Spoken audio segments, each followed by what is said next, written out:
Hello friend, नमस्कार। मैं दिनेश शर्मा। आज आपको मूल नक्षत्र के विषय में बताऊंगा। किसी जातक के जन्म में चंद्रमा का मूल नक्षत्र हो या उसके धनेश मूल नक्षत्र में हो या पंचमेश हो या कोई भी ग्रह उसका मूल नक्षत्र में हो, कोई जरूरी नहीं कि चंद्रमा ही मूल नक्षत्र में हो, कोई भी ग्रह मूल नक्षत्र में होता है। तो कुछ शास्त्र मूल नक्षत्र के बारे में अशुभ बातें करते हैं, अशुभ कहते हैं, अशुभ माना जाता है नक्षत्र। इसका जो देवता है वो भी नृति राक्षस है। कहते हैं कि मूल नक्षत्र नृति है, दरिद्रता की ओर ले जाता है। और किसी का मूल नक्षत्र में जन्म होता है तो गंडमूल जन्म कहलाता है, क्योंकि जनरली बुध और केतु के तीन तीन नक्षत्र गंडमूल में कहलाते हैं। बच्चे का जन्म होता है तो उसकी ग्रह शांति कराई जाती है। कई बार मूल नक्षत्र में जन्म होता है तो माता पिता को भी कष्ट बढ़ जाता है, कभी माता को कभी पिता को कष्ट, आर्थिक हानि होने लगती है। तो चलते हैं कि हमारी कुंडली में कोई ऐसा नक्षत्र तो नहीं है जो मूल नक्षत्र में हो। जनरली देखो, गंडमूल में तीन नक्षत्र कहलाते हैं। एक तो अश्विनी, मघा, मूला, ये केतु के नक्षत्र हैं। और अश्लेषा, ज्येष्ठा और रेवती, ये जो तीनों नक्षत्र हैं ये बुध के नक्षत्र हैं। ठीक है। और ये जो तीनों नक्षत्र हैं ये केतु के नक्षत्र हैं। तो केतु और बुध के सारे 6 नक्षत्र गंडमूल कहलाते हैं। इन्हीं को मूल कहते हैं। मूल में मूल कटवाना। ठीक है। अब जो है मुख्य चीज हम देखते हैं कि हम कैसे पहचान करेंगे कि ये जो नक्षत्र है गंडमूल में। देखिए, आपकी कुंडली में आप देखिए, धनु राशि को देखिए। ठीक है। आपकी जो धनु राशि में बैठे ग्रह मूल नक्षत्र में पाए जाएंगे। जब भी कोई ग्रह यदि मूल नक्षत्र में है तो सबसे पहले देखो धनु राशि, कि धनु राशि में कोई ग्रह बैठा है क्या। तो धनु राशि में कोई ग्रह बैठा होगा आपका तो वो आपको मूल नक्षत्र में मिलेगा। और कैसे मिलेगा? हो सकता है आपका चंद्रमा जो है इस राशि में बैठा हो, तो आप कैसे इसकी पहचान करोगे? पहचान करना तो मुश्किल है। आपका चंद्रमा देखो कहीं 3 डिग्री 20 कला से आगे तो नहीं है, और 13 डिग्री 20 कला के अंदर होगा तो वो धनु में है। पहले चरण में होगा 3 डिग्री के से 6 डिग्री में, तो पहला नवांश, फिर द्वितीय नवांश, तृतीय, चौथा, ऐसे। मूल नक्षत्र धनु राशि, सेक्रेटेरियस राशि होगी, ये मूल नक्षत्र कहलाएगा। ये बड़ा तकलीफदेह नक्षत्र होता है। ठीक है। इसका और मैं फलित आपको बताता हूँ। अभी चंद्रमा की जगह और भी कोई हो सकता है। तो गुरु भी हो सकता है यहाँ, है ना। ये देखो हमने गुरु कर दिए। गुरु भी आपको मिलेगा, ये इतनी डिग्री में मिलेगा गुरु भी। ठीक है। गुरु आपका गुरु, राहु, कोई भी ग्रह हो सकता है भाई, फिर सब बता दी, 9 ग्रह हो सकते हैं। गुरु देखना 3 डिग्री 20 कला के आगे होगा तो प्रथम चरण में मिलेगा मूल नक्षत्र में, और 6 डिग्री 20-40 कला के अंदर होगा तो द्वितीय चरण में, 10 डिग्री के अंदर होगा तृतीय चरण में, 13-20 के अंदर होगा तो चौथे चरण में। ठीक। कोई भी ग्रह मूल नक्षत्र में हो सकता है। मूल नक्षत्र के बारे में मैं बता रहा हूँ कि नक्षत्र अच्छा नहीं है, हम उसी पे विचार कर रहे हैं। तो इस तरीके से जानना, मूल नक्षत्र धनु राशि, धनु राशि ध्यान रखो। ठीक। अब यहाँ बात हुई। अब अपन चलते हैं इसके बारे में कि क्या कहता है। एक सीताराम झा साहब की किताब है काल पंचांग विवेक। वो कहते हैं कि ये जो नक्षत्र 19 नंबर का नक्षत्र है, 27 नक्षत्र में से 19 नंबर का है। ये सिंह पुच्छ करती की तरह दिखता है। अब कुछ लोग कहते हैं बिच्छू की पूंछ की तरह दिखता है। अब ये बिच्छू की पूंछ भी हो सकती है, सिंह की पूंछ भी हो सकती है। और इसमें टोटल 11 नक्षत्र शामिल हैं, 11 तारा है। राक्षस के देवता, तीक्ष्ण दारुण नक्षत्र, तीक्ष्ण संज्ञा वाला। इसमें विवाह आदि मंगल कार्य होते हैं, बाकी कोई कार्य इसमें नहीं होता है। ठीक है। दारुण कार्य करने के आदेश है, जादू मंत्र करना, मारा पीटी, नेगेटिविटी, चोरी चमारी, किसी को जादू करना, ये सब का। इस नक्षत्र के 3 चरण का जन्म अशुभ है और चतुर्थ चरण का शुभ होता है। ठीक है। ये बात आई है। और एक स्लाइड इसमें देख लेते हैं। ये जब आपका जन्म मूल में होगा, देखो यदि आपका जन्म का चंद्रमा या कोई भी ग्रह है वो तो तकलीफ ही देगा ना। जैसे आपका जन्म मूल नक्षत्र के पहले चरण में हुआ तो पिता को हानि, दूसरे में हुआ तो माता को हानि, और तीसरे में हुआ तो धन हानि, और चौथे में हुआ हो तो आपको धन लाभ। यदि आपका जन्म ज्येष्ठा और मूला की बॉर्डर में हुआ होगा तो वो गंडमूल कहलाता है, बॉर्डर वाला संधि नक्षत्र, वो तो और भयंकर कहलाता है। ठीक है। यदि आपका जन्म, जैसा कि मैंने यहाँ बताया था, ये आपका जन्म हुआ होगा, आपका चंद्रमा 1 डिग्री का होगा। ठीक है। 1 डिग्री का चंद्रमा होगा मूल नक्षत्र में, तो ये गंडमूल में आया भैया, ज्येष्ठा और मूल के गंडमूल में आया। ये बड़ा खतरनाक होता है भैया। ठीक है।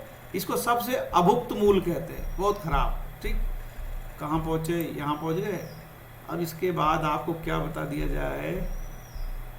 देखिए, अब मैं आपको सीधे सीधे अब मैं आपको बताता हूं कि शास्त्र इसके बारे में क्या कहते हैं। शास्त्र में तीक्ष्ण नक्षत्र है, ये उग्र और विकट खराब है मूल नक्षत्र, ठीक है। इसके बारे में जनरली कहा जाता है कि ये तीक्ष्ण और दारुण नक्षत्र है। मूला, ज्येष्ठ, आद्रा, आश्लेषा, ये 4 नक्षत्र तीक्ष्ण और दारुण कहलाते हैं। इसमें मूल भी है। ये 4 नक्षत्र और शनिवार तीक्ष्ण दारुण कहलाते हैं। तथा तांत्रिक क्रियाओं, दूर से दूसरे को हानि पहुंचाने का कार्य, हत्या, काला जादू, आक्रामक और मृत्यु तुल्य कृत्यों, जानवरों को प्रशिक्षण देने, अपने वश में करने, साधना जैसे हठ योग आदि कार्यों के लिए अच्छे होते हैं। बहुत खराब नक्षत्र है। जादू मंत्र करना, क्रिया करना, मार देना किसी को, तीक्ष्ण दारुण। और आपका ग्रह यदि आपका लग्नेश ऐसा हो तो, आपका धनेश ऐसा हो तो, आपका कर्मेश ऐसा हो तो क्या प्रभाव पड़ेगा। आपका षष्ठेश ऐसा हो तो, आपका अष्टमेश ऐसा हो तो, आपका सुखेश ऐसा हो तो, आपका कर्मेश ऐसा हो तो क्या प्रभाव पड़ेगा आपके जीवन पे, ये जानने की बात है। इस नक्षत्र को कहते हैं कि अधोमुखी है, मतलब नीचे की ओर देखता है। तभी इससे जुड़े जो कार्य होते हैं, भूमि से जुड़े कार्य, कुएं, तालाब के लिए भूमि खोदना, नींव रखने के लिए खोदने, नीचे निर्माण आदि कार्यों के लिए अच्छा माना जाता है, ठीक है। और आगे चलते हैं। ये जो नक्षत्र है 19 नंबर का मूल, इसका देवता राक्षस निरति है, ठीक है। 11 इसके तारे होते हैं। इस तरीके से ये बात यहाँ पे आई। अब ये देखते हैं कि इस नक्षत्र की और कोई खास चीज आपको जो मिले, जो बता दी जाए।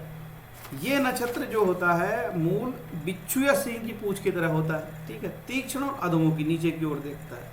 कोई लोग कहते हैं 9 नक्षत्र होते हैं, कुछ लोग इसकी तारों की संख्या 11 मानते हैं, ठीक है। भी जानना चाहिए कि ये नक्षत्र होता है धनु राशि में। तो धनु राशि के बारे में हमको बहुत अच्छे से जानना चाहिए। ये पित्त वाली राशि है, अग्नि तत्व राशि है और पूर्व दिशा की राशि है। काफी क्रूर माना जाता है इस राशि को, ठीक है। और ये जो धनु राशि है, इसका जो स्वभाव होता है धनु का, ये द्विस्वभाव राशि कहलाती है, ठीक है। द्विस्वभाव राशि इसको कहते हैं। और ये धनु राशि जो है पृष्ठोदय, मतलब अशुभ राशि है भैया। इसके बाद इसको कहते हैं धनु राशि को द्विस्वभाव राशि है, ठीक है। चंद्रमा यदि धनु राशि में हो तो ज़्यादा कभी ये काम करेगा, कभी वो करेगा, कभी ये सोचेगा, कभी स्थिर चित्त आदमी नहीं होता। धनु राशि के बारे में और भी बातें कही गई, जैसे पृष्ठोदय है, द्विस्वभाव है, अग्नि की ओर इशारा करती है, क्रूर राशि है ना, क्रूर और पूर्व दिशा की ओर संकेत करती है, विषम स्वभाव है, पुरुष है, ठीक है। इसका जो स्वभाव द्विपद और पंगु राशि तो बहुत अच्छी नहीं मानी थी। जेमनी चर दशा में क्रूर राशि की जब दशा चलती, बोलते हैं उत्थान और पतन वाली राशि है, कि क्रूर और अग्नि तत्व राशि है, बहुत खराब राशि है धनु राशि, ठीक है। और उसमें बैठा है मूल नक्षत्र, ठीक है। पता उसका नक्षत्र भी मूल नक्षत्र और धनु राशि। लेकिन धनु राशि का एक और विशेषता है, अभी नेगेटिव बताया। धनु राशि मतलब घोड़े में बैठा हुआ कोई व्यक्ति जो लक्ष्य ओरिएंटेड बात करता है, अपने टारगेट को हिट करने वाला। इसका धनु का जो सेक्रेटेरियस का वर्ण है पीला, पुरुष है, लिंग, उग्र स्वभाव, क्षत्रिय जाति की है, द्विस्वभाव है, अग्नि तत्व है, पूर्व दिशा की ओर इशारा करती है, पित्त प्रकृति है, रात्रि बली है, पृष्ठोदयी है, शुभ और अर्धलाभ है। बहुत अच्छी राशि इसके बारे में नहीं कहा जाता है, ठीक है। धनु राशि जनरली नरपशु है, जीव है, उष्ण है, जांघे, कमर, नाड़ियाँ इसके संकेत करते हैं। गले के दर्द, फेफड़े के दर्द, फोड़े, फुंसी, चर्म रोग इसमें होते हैं जनरली, ठीक है। जितना मैं बता सकता हूँ बताता। धनु को जांघे भी माना जाता है काल पुरुष में, ठीक है। जितना जानकारी है मैं धनु के बारे में कह रहा हूँ। अब आगे चलते हैं। कहोगे भैया हमको फलित बताओ, फलित है ना, सब लोग अपने फलित पे जानते हैं। ये एक महिला की कुंडली है, नाम गाम मैं नहीं बताऊंगा, ठीक है। एक महिला की जानना। इस कुंडली का जो पंचमेश, इस कुंडली में एक ऐसा ग्रह है जो मूल नक्षत्र में है, और मांदी भी मूल नक्षत्र में है। कौन सा ग्रह? अष्टमेश और लाभेश। कहाँ बैठा है? कुटुंब में। ज्योतिष का सिद्धांत कहता है कि अष्टमेश जहाँ जाएगा, या बुरे ग्रह 3, 6, 8, 12 जहाँ जाएंगे उस भाव के फल को खत्म करते हैं, ठीक है।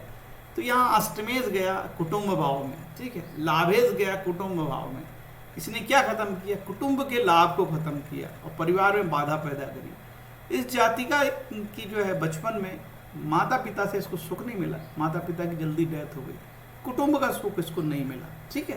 बाकी सब चीज़ों की प्राप्ति हुई, अच्छा पति मिला, अच्छी संतान मिली, लेकिन कुटुंब का सुख इसको महरूम हो गया।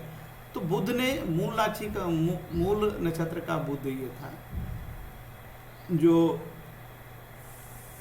तीसरे चरण का संकेत करता है, ठीक है, 9 डिग्री में कुटुंब का सुख खत्म कर दिया। जेमिनी से ज्ञाति कारक भी बहुत खराब ग्रह हो गया, कुटुंब का सुख खराब कर दिया। इसको मंगल जैसा ग्रह देखता भी है। मंगल जब किसी ग्रह को देखता है तो वो जीव की भी हानि कर देता है मंगल, ठीक है।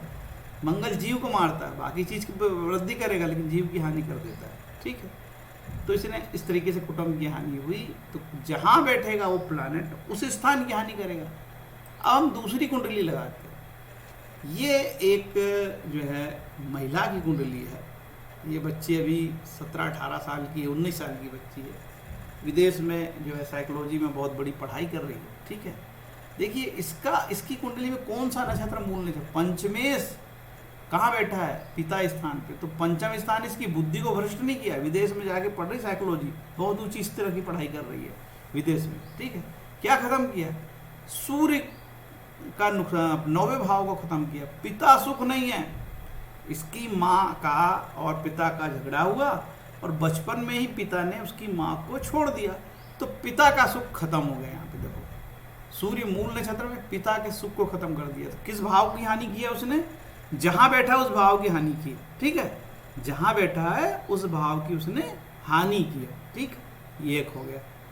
अब एक और जातक की कुंडली है, पुरुष जातक है। इसका गुरु मूल नक्षत्र में है। मूल नक्षत्र में गुरु है इसका और गुरु दूसरे चरण में है। इस जातक का काम धंधा खत्म कर दिया मूल नक्षत्र ने। इसका जातक अच्छा अपना कुछ दिन तक काम किया, इसने 10-20 साल काम किया। इसके बाद जातक का पूरा काम चौपट हो गया। जातक बिल्कुल सड़क पे आ गया मान के चलो, ठीक है। काम धंधे बंद कर दिए। ये मूल नक्षत्र का है। अब आप बोलोगे साहब आप तो सब नेगेटिव खबर बता रहे हो। तो इसमें बहुत सारी अच्छी बात भी है मेरे भाई। रुको, धैर्य करो, सुनो जरा।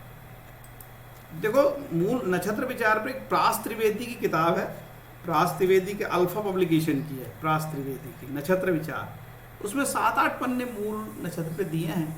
अब इतना तो मैं पढ़ नहीं सकता, लेकिन कुछ चीज बताता हूँ आपको। मूल नक्षत्र सबसे दक्षिणी नक्षत्र है। इसका नक्षत्रपति ग्रह केतु होता है, ठीक है। बुध और केतु के सभी नक्षत्र मूल संज्ञक है और अनिष्ट है, खराब है, ठीक है। प्रतीक चिन्ह इसका कुछ कंद मूल परस्पर बंधे हुए मूल जड़ का प्रतीक है, ठीक है। तो जड़े जमाना, जड़ से उखाड़ना सरी के वाक्यांश भारत में आज भी प्रचलित है। जड़ सदा भूमि के भीतर ही छिपी रहती है, अतः मूल नक्षत्र का संबंध भूमि में दबी हुई, छिपी हुई अथवा गुप्त मनोभाव, अव्यक्त इच्छाओं, अनजाने क्षेत्र व अज्ञात घटनाओं के साथ माना जाता है। संक्षेप में जो भी छिपा हुआ है, अनजाना है, गुप्त और रहस्यपूर्ण है, उसका कारकत्व मूल नक्षत्र को प्राप्त होता है। मूल शब्द का प्रयोग अपनी मूलों से जुड़ना, अपनी जमीन, संस्कृति, सभ्यता, समाज, पुरातन मूल्यों से जुड़ने के लिए होता है। केतु बुध के नक्षत्र खंड के छोर पर होते हैं। गणांत, आप मैंने बताया था आपको कि गणांत में भी आता नक्षत्र तो काफी खतरनाक होता है। विद्वानों ने ये तो आद्रा को भी खोज परख नक्षत्र स्वीकारा है, किंतु मूल नक्षत्र में खोज करने, रहस्य उजागर करने, गुप्त बातों को समझने की प्रवृत्ति बहुत अधिक मात्रा में होती है, ठीक है। ऐसा जातक बहुधा एकाग्र बुद्धि होता है। अब अपनी ऊर्जा व योग्यता का प्रयोग संकुचित व सीमित क्षेत्र में अपना लक्ष्य पाने के लिए करता है। यदि कभी मूल नक्षत्र जातक संकुचित विचार वाला, अनुदार व देश और समाज के हित के प्रति लापरवाह और सुख लोभी हो गए तो आश्चर्य नहीं करना चाहिए। कदाचित इस कारण कुछ विद्वान ने मूल नक्षत्र में जन्मे बालक के दोष मिटाने के लिए पूजा का विधान भी किया है। कभी कभी ऐसे नक्षत्र के लोग बड़े लालची हो जाते हैं तो पूजा का विधान है। अशुभ ग्रह तो पूजा, जन्म के समय पूजा करो। विद्वान ने मूल नक्षत्र की अधिष्ठात्री देवी नत्थी को माना है। कुछ विद्वान इसे प्रलंकर, शिव और सहार शक्ति मानते हैं। तो पौराणिक साहित्य में देवी नृत्ति को अधर्म, हिंसा की पुत्री तथा भय, मृत्यु की माता माना। कहीं पर नृत्ति को अलक्ष्मी या दुख, कष्ट, अभाव, दरिद्रता देने वाला बताया है। इस बातों से स्पष्ट कि मूल नक्षत्र लौकिक दृष्टि से शुभ नहीं है। मूल नक्षत्र में सभी कुछ बुरा व निराशाजनक है, ऐसा कहना भी उचित नहीं। कारण गुरु की मूल त्रिकोण राशि धनु, जो काल पुरुष का भाग्यस्थान है, उसी शुभ राशि में मूल नक्षत्र स्थित है। कदाचित मूल नक्षत्र के जातक के जीवन काल में भी सभी सुख, वैभव, सम्मान, सुयश नष्ट हो जाते हैं। उसका संसार और शारीरिक सुख के प्रति मोह भंग हो जाता है। तो लोक शक्ति नष्ट होने पर जातक प्रभु की ओर बढ़ने लगता है। मतलब इस इनके जीवन काल में कभी ऐसा समय आता है कि इनका सब कुछ नष्ट भ्रष्ट हो जाता है, खत्म हो जाता है। और जब नष्ट भ्रष्ट हो जाता है तो आदमी आध्यात्मिक की ओर जाता है। जैसे कि श्रीमद् भागवत में कहा है, कुंती देवी गलती है कृष्ण को, हे भगवान कृष्ण मुझे बार बार कष्ट आए, बार बार कष्ट आए, बार बार कष्ट आए, जिससे कि मैं भगवान को याद करूं, अध्यात्म की ओर जानूं, आत्मा तत्व को जानूं, ज्ञान को जानूं, ब्रह्म को जानूं। ठीक है, उसी तरीके से मूल नक्षत्र का जो व्यक्ति है एक समय आके बर्बाद हो जाएगा, सब कुछ नष्ट हो जाएगा, उसको हानि होगी।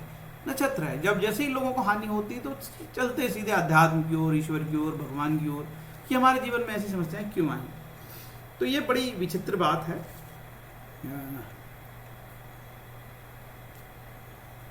इसके बाद देखते हैं, ये नक्षत्र कुल मिला के जड़ों को जानने वाला, रहस्य को जानने वाला और अध्यात्म की ओर ले जाने वाला ये नक्षत्र है। मूल नक्षत्र ज्येष्ठा के बाद में होने से पद प्रतिष्ठा, सुख, वैभव, सत्ता, लाभ की स्थिति को दर्शाता है, ये भी दिलवाता है नक्षत्र। कभी तो मूल नक्षत्र जातक दुष्ट लोगों के षड्यंत्र का पर्दाफाश करने से षड्यंत्रकारियों का कोपभाजन बनता है। वे लोग मिथ्या प्रचार कर जातक को चरित्र हनन करते हैं। ये नक्षत्र की आदत है कि ये कोई गहरी चीज को बाहर ला दे, कोई रहस्य को खोल दे। अब कोई रहस्य को खोल दे तो लोग इसके दुश्मन बन जाते हैं, तो इसको फिर ताड़ते हैं, मारते हैं, प्रताड़ित करते हैं, हिंसा करते हैं, इसको नष्ट करने का प्रयास करते हैं। तो मूल नक्षत्र का जो जातक है वो गहराइयों तक जानने की बात रखता है, जड़ तक जाता है, पढ़ाकू होगा, खूब पढ़ेगा, खूब रिसर्च करेगा, रिसर्च ओरिएंटेड बात करेगा। ये खास बात है मूल नक्षत्र की। अब चलते हैं, मूल नक्षत्र का जो जातक होगा वो गूढ़ विद्या और तंत्र शास्त्र में रुचि होने पर भी भौतिक सुख के लिए परिश्रम करता है। इस नक्षत्र पद पर बैठे सात्विक ग्रह जातक को आध्यात्म क्षेत्र में बढ़ने के लिए प्रतिबद्धता, दृढ़ता देते हैं, आध्यात्म की ओर ले जाता है। और आजीविका के मामले में तो बहुत सारे काम, लगभग सभी काम करने की क्षमता इस नक्षत्र के लोगों को होती है। ध्यान रहे, मूल नक्षत्र व नक्षत्रपति केतु अपमान, असफलता, अपयश देकर जातक की लौकिक आसक्ति मिटाकर तथा उसका मोह भंग कर जातक को आध्यात्म की ओर मोड़ता है। ये बात खास है यार। ध्यान रहे, मूल नक्षत्र और नक्षत्रपति केतु अपमान, असफलता, अपयश देकर जातक की लौकिक आसक्ति मिटाकर, मतलब उसको जो भौतिक लालसा उसको मिटाकर उसका मोह भंग कर जातक को अध्यात्म की ओर ले जाता। वही बात महारानी कुंती ने कहा। और दुख बार बार आना चाहिए। जब जातक के जीवन में दुख आएगा तभी वो ज्ञान की तरफ जाता है और वो अध्यात्म की ओर जाता है। ये बड़ी विचित्र बात है, सभी लोगों को पचेगी नहीं यार, ऐसा थोड़ी होता है पूरी बर्बाद करके आप बोलो आध्यात्मिक बन जाए। ये तो कलयुग है भाई, लेकिन सत्य है, मानना पड़ेगा। ये नक्षत्र आपको पूर्णतः बर्बाद करके आध्यात्म की ओर ले जाता है। जब आपके पास कुछ नहीं होगा तो वैसे ही आदमी भगवान का भजन करेगा। ठीक है, ठीक है। बहुत शैतान आदमी भी जब सब कुछ खत्म हो जाएगा तो सारे व्यसन, अब पैसे से तो होते हैं, पैसे ही नहीं रहेगा तो व्यसन क्या करेगा? तो फिर उसको भगवान याद आएगा, अध्यात्म याद आएगा, फिर वो गहराइयों से अध्यात्म को जानेगा। ये बात हुई। देखो बार बार बात आती है कि गुण रहस्य, मूल नक्षत्र गुण रहस्य। मूल नक्षत्र जीवात्मा की आध्यात्मिक यात्रा में बहुमूल्य योगदान करता है। जैसा कि पहले भी चर्चा हुई, मूल नक्षत्र जातक का हर बात की जड़ तक पहुंचना चाहता है। कदाचित वह परमात्मा में आत्मा के विलय को या सायुज्य मुक्ति को अपना लक्ष्य मान लेता है। कभी वह संसार का सुख वैभव त्याग कर प्रभु की शरण में चला जाता है, तो कभी वह अपने तपोबल से उत्कृष्ट शक्ति और सभी को परास्त करने की क्षमता पा लेता है। शायद शक्ति से उपजा मद व अहंकार जातक को क्रूर, राक्षस और उत्पीड़क बनाता है। मूल नक्षत्र जातक को सुधार कर सही राह पर लाने के लिए प्रभु को धरती पर जन्म लेना पड़ता है, तब वो इस जीव की मुक्ति होती है। कभी मूल नक्षत्र जातक माँ काली की उपासना कर अपने दोष और दुर्बलताओं को मिटाकर सत्वगुण संपन्न हो जाता है। अंजनी पुत्र हनुमान मूल नक्षत्र की आध्यात्मिकता के अद्वितीय उदाहरण है। ये नक्षत्र वालों को शिव या काली की पूजा करना चाहिए, काली माँ के मंत्र पढ़ने चाहिए। ठीक है। मूल नक्षत्र का दुष्प्रभाव दूर करने के लिए भगवान शिव या माँ काली की उपासना एक अमोघ उपाय है। अन्य विद्वान मृत्यु का चिंतन, शून्य की अनुभूति या अस्तित्वहीनता सरीखे विचार से मूल नक्षत्र की ऊर्जा को अधिक रचनात्मक व उपयोगी बनाते हैं। ये चीज आई है। और लंकेश्वर रावण का लग्नेश सूर्य मूल नक्षत्र में था और रामदूत हनुमान का लग्न मूल नक्षत्र में था। देखो रावण और हनुमान जी का लग्नेश जो है मूल नक्षत्र में था। महर्षि अरविंद घोष, माँ आनंदमयी, माँ बरेरकर, रामकृष्ण डालमिया आदि के जन्म के समय चंद्रमा मूल नक्षत्र में था। तो बड़ा आध्यात्मिक ये नक्षत्र है। ठीक है। तो भैया ये मूल नक्षत्र की बात आई, एक्चुअली इसकी और डिटेल थी कि इसका कौन सा वृक्ष होता है, इस नक्षत्र की शांति के लिए कौन सा मंत्र पढ़ना चाहिए, इसका नक्षत्र भी होता है, इसका मंत्र भी होता है, मूल नक्षत्र की शांति के लिए कौन सा मंत्र पढ़ना चाहिए, कौन सा वृक्ष होता है, ये सब चीज़ें हैं। और अभी मैं उतने डिटेल में नहीं बता रहा हूँ क्योंकि काफ़ी लंबा वीडियो हो जाता है। तो भैया ये मूल नक्षत्र का वीडियो है। उम्मीद है कि ये जो आपका मूल नक्षत्र है ये पितृहानि, मातृहानि, धनहानि, लाभ हानि करता है। पहले, दूसरे, तीसरे, चौथे चरण का ये फलित यहाँ पे मैंने दिया है, ठीक है। उम्मीद है कि ये छोटा सा वीडियो आपको अच्छा लगेगा और मूल नक्षत्र के बारे में आप जाना। आप देखिए आपकी कुंडली में कि कौन सा आपका जो नक्षत्र है वो मूल नक्षत्र में है। याद रहे, वो जिस भाव में बैठेगा उसी को ख़त्म करेगा। मूल नक्षत्र देखो कि धनु राशि कहाँ आपकी, और धनु राशि कहाँ पड़ती है और उसमें मूल नक्षत्र, तो उस भाव को ख़त्म करेगा, उस भाव के फलों में कमी करेगा। देखो ये सिद्धांत को मैंने कुछ कुंडलियों में लगाया है। अब 2-3 कुंडली में लगाने के बाद सिद्धांत के बारे में 100% गारंटी नहीं की जा सकती। ये रिसर्च और अनुसंधान का विषय है ज्योतिष। मैं आदमी ईमानदार हूँ यार, ठीक है। इसलिए जो बात है वो सत्य कहता हूँ और सत्य के अलावा मैं झूठ बोलना बिल्कुल पसंद नहीं करता। और इस सत्य बोलने से मेरी कभी भी आर्थिक प्रगति नहीं होती, समझ गए। कभी भी आप बहुत सत्य बोलोगे तो आपकी आर्थिक प्रगति नहीं होगी, याद रखना, क्योंकि ये कलयुग है। आपका दूसरे तरीके से मान सम्मान बढ़ेगा, आपका अध्यात्म बढ़ेगा, आपकी मन की शांति बढ़ेगी। लेकिन सत्य ये है कि सत्य बोलने से पैसे नहीं बनते, पैसे बनते हैं झूठ बोलने से, ठीक है। तो ये मैंने आपको सत्य बात बताई है कि आप अपनी कुंडली में देखिए कि आपका कोई नक्षत्र मूल नक्षत्र में है।